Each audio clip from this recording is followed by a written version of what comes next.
Hey, it's Mario Jose, and you're listening to Gag Order Radio. Hey, everyone out there in YouTube land, TV, I don't know, land. It's Jay, and it's been 72 years since I've done an interview, but I always say whenever I do one, it's with somebody special or somebody that I really like, and next to me is someone whose voice, every time I hear it, it gives me chills. It's Mario Jose. Hi, Jay. You look really good for 82. I know. Great. You know what? You know what it is? You were 10. It's tears of children, and it just makes me young all the time, except for the gray hair that shows up. How do you gather those? You creep people out at daycare centers. It's a long story. We're going down so quick. What do we see coming from Mario? Oh my gosh, I don't know, to be honest. Like, what there's the things that I want to do. And you know, that's how everything plays out. Is just I'm with everything that came with Heart of Gold and working with Pentatonix, and now we're working on the Postmodern Jukebox tour. It's I've always tried to just put good out into the universe and hope that it comes back. And knock on wood, so far so good. I would love to be touring. I would love to tour Heart of Gold and kind of show different parts of the country the EP, because I'm just super proud of it. I'm happy with my first piece of work that went out into the world. I would love to release a full-length album, hopefully next year. And I would love to land like an opening spot for a major artist and like go on the road with them. When we were growing up, and our divas that we looked up to were like Whitney Houston, Celine Dion, and Mariah Carey. I think that Carrie Underwood is absolutely like, it's like Carrie Underwood and Adele and these other like Powerhouse vocalists. Yeah. And if I got to open for Carrie, what a weird pairing that would be. Like me with Carrie Underwood, but I would not question it. No, that's the thing, because you have to think of the audience. She's all about wholesome. She's all like she's about. Well, let's get this. Well, not all the songs, but listen. All right, so she's about being wholesome. She country in and of itself welcomes artists like you. Oh, thanks. Because you have such an inspiring voice. You're a great vocalist. You actually sing. So country musicians are like, hey, that guy, especially if I get sick on stage, do a duet with me. That's how it works. Oh, so you would fit the audience really well. Saw you at BU, because that's my alma mater. Years ago then. Yes. Saw you said I was a fan. I'm pretty sure I said. We started off saying I was a fan, and now I have to prove it. Oh my gosh! Wait a minute. Okay, so BU, I literally wore my Pitch Slap shirt for this because I love. This is like the first time. Well, I came back with Pentatonix to sing at Aganis when I opened for them, but I haven't been back to Boston and Massachusetts since I graduated. I know, but I remember seeing you a couple of times. Walking, because I had a bunch of friends that went to Berkeley. Okay. So, and I also did music. So it's one of those things where just in the circles, I would see or hear someone bellowing down the hall. So for me, it's, who's that voice? But what halls were we hanging out in? I didn't even know, Jay. That means the world, Jay. I appreciate that, because it's just to go like to school with an artist like Sid and David and like all these people that it was just like, a lot of people think that Berkeley was a competitive place. For some it was. Yeah. For me it was an extremely inspirational place, in the sense like, wow, my peers are killing it. Yeah.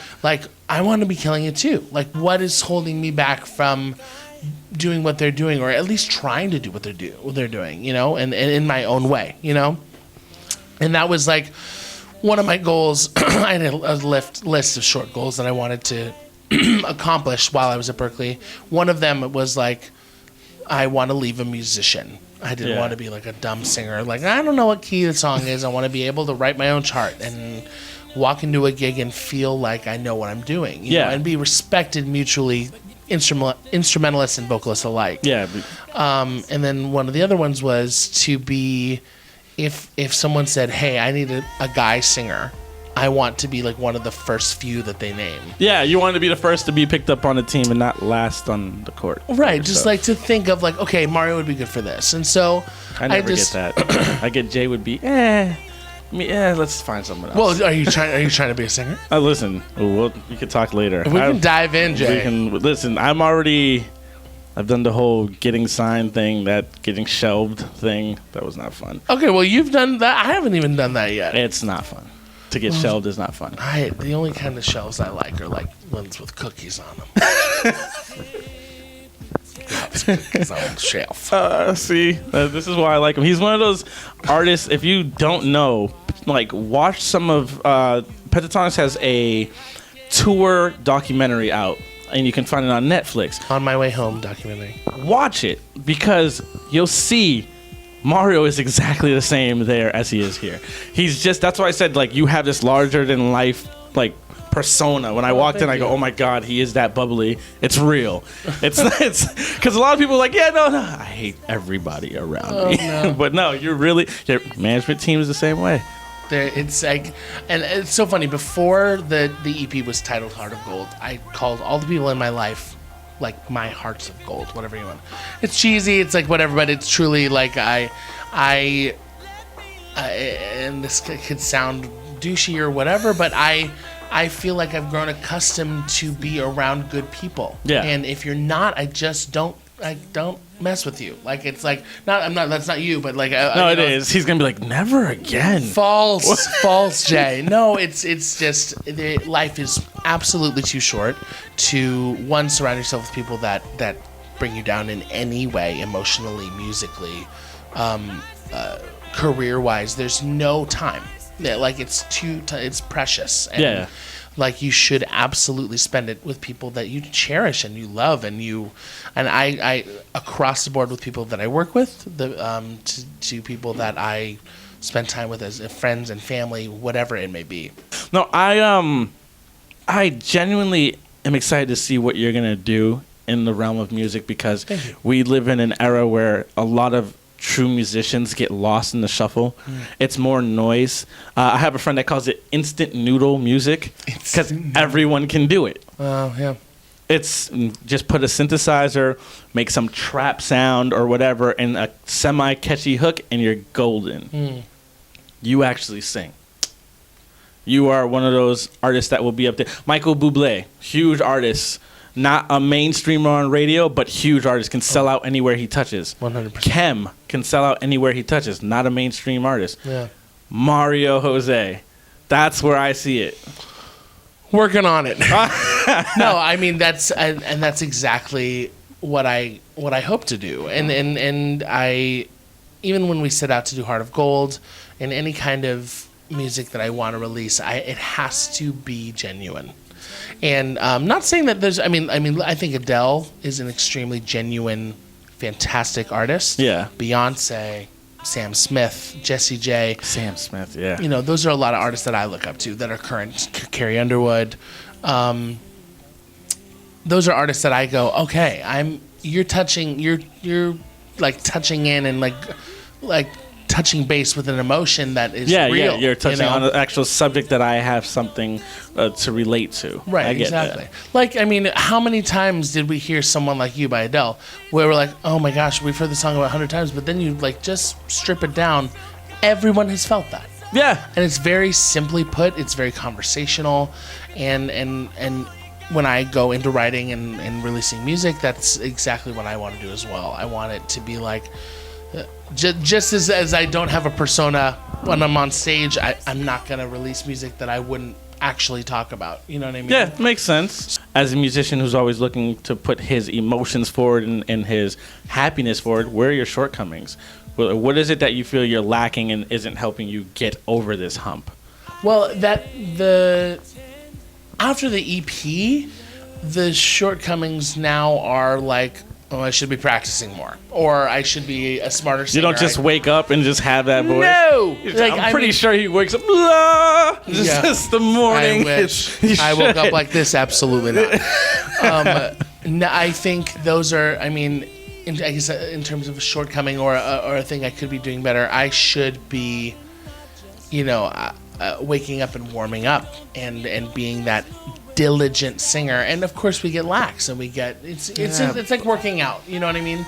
It's to me, I think the voice is a muscle, and it's just you need to keep it in shape. And so this tour has actually been really, really good for me because I have been like going to sleep and drinking only water and not drinking. There was one night of tour where we went out and had drinks, and that's it. One of the worst runs and out of tune moments I've ever had in my entire life was in that show.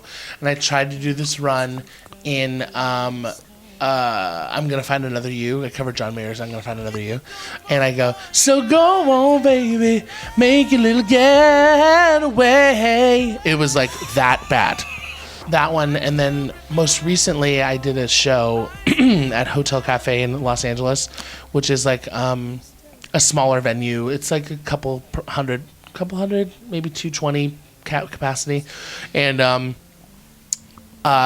pretty much almost sold it out, which is a pretty cool thing to do in LA. People came out, like I walked in and the first people I saw sitting at the bar was Tyler Oakley and Connor Franta, and I was like, hi, and I had met Tyler a few times. I hadn't met Connor yet. I was like, hi, what are you doing here? Like, we're here for your show. And I was like, what? Yeah, that's happening. Like, who the hell am I? Like, and then my buddy Travis that I just did a co-write with, and his girlfriend Allie Maki, who's on the TBS show Wrecked. Oh. Or Wrecked, yeah. And her best friend Colton Haynes, who's from Arrow and Teen Wolf, and they were there. And I was like, hi. And they were like, we're so excited. And it was a very cool, like, LA kind of moment. Yeah. Everyone, if you're watching this, come on, Ellen. Come on, Oprah. Just call out names. Barack exactly. and Michelle Obama. Where were please. You?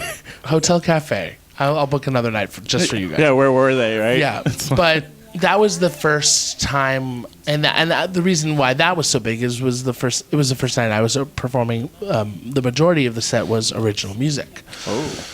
And I found the best band. Like, it was just like guys I had played with in different other bands, and two of my closest friends that I'd done back videos with, Matt Bloyd and Vince Kennedy. Okay. And we do like a cover of Have You Ever and Beyonce's Freedom. It's like a three of us. I'm not gonna lie and say that I haven't stalked your page. Okay, so those two, they did backgrounds. Yeah. For the show, and I just felt like as cheesy as this, I felt like the Spartans in 300. Like, we were just this small little army that was putting on that we were ready to just attack. I felt like a superhero. Like I just, because I had my crew with me. Yeah, and, yeah. You know, there was so much love and support in that room that night. So I'll just give you those two. Okay. Yeah. Because I can't pick between the two. Like, they were two different meanings.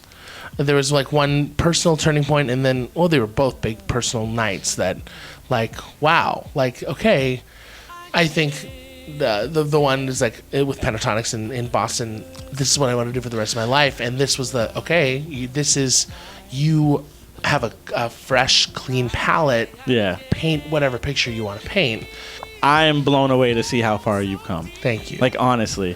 And I can't wait to see what else you got in store. Yeah. So, you want to tell people where they can find your music? Absolutely. If you go online, it's mariojosemusic.com. And then on all social platforms, it's at Hey, It's Mario Jose. Hopefully we get another interview with him in the future, and we'll talk about the tuft of gray that he has going on here. Yep, black and gray. That's all I wear in my hair and my clothes and my everything. See, and with that, this is Jay. And this is Mario. And this has been a Gag Order interview. See you guys next time. See ya. Well, I showered, so that's good. Get out, eject, mission, abort mission. Okay, I can do this. My niece said I have Elsa hair. That's exactly why I pull it. I refuse to give in to age. Yeah. Oh, that's way too fast. Well, I mean, I'm not going to say that. No, you should. I would.